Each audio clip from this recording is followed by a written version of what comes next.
we're wrong. I don't know. But it's like a very strange kind of shift. The important thing for us to really focus on is that when we see all different types of things, whether it's images that are kind of demonic, I think some of it is like almost like a satanic inspiration. It's like, man, and we believe in that stuff. It's like, man, you don't want to go into that world. That's a world you don't want to go into. And maybe certain people are accessing certain things. I don't know. Other things that could be kind of inciting desires or making people, whatever it is, it's really important for us to recognize what we take in, what we consume, becomes us. It really starts to fill up our heart. So we need to be very intentional about what it is that we're allowing ourselves to consume. One of the beautiful things, and if you haven't experienced it, I pray that you do get the chance to experience it, because pictures and videos are part of that experience. And one of the most amazing things about the Prophet Muhammad, peace and blessings be upon him, I mean, in today's world, we would call it this level of emotional intelligence, is that even people who might have a tendency towards something that you might be like, what's that all about?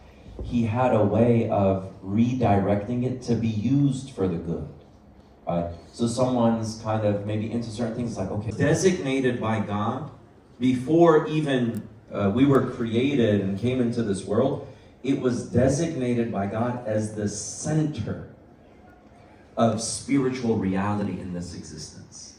And it actually, what we believe is there's another sacred place of worship in the heavenly realm called the inhabited house. It's a place where 70,000 angels go and they worship God and they never leave. Just go in and forevermore they're in a state of surrender and nearness to God. And that it's so directly connected to the Kaaba that they say if a rock was to fall from al-Bayt al-Ma'mur, it would fall onto the Kaaba. In other words, it has a metaphysical reality that is beyond our ability to comprehend. When you see the Kaaba, it's like, I'm not in this world anymore. And one of the things the Prophet teaches us, when you first look at the Kaaba, your prayers are answered. So there is something at the level of your being that's transformed when you come into contact with the Kaaba. And even if someone's blind, their spiritual insight, God gives it to them.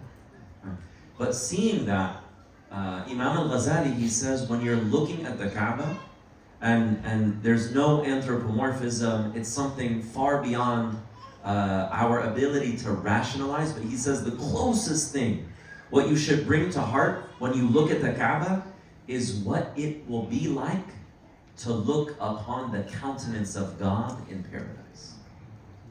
That's what you should think about when you're there, you're just overcome with this sense of magnificence and majesty and awe. And you just feel, they call it maghnatis al-qulub, the magnet of the hearts. You just feel pulled. And even as we make the circumambulation, as we go around the Kaaba, we go counterclockwise. And when you're doing so, the side of your body in which your heart is closer to the Kaaba remains that way for the entire duration. And there's just something that pulls you spiritually.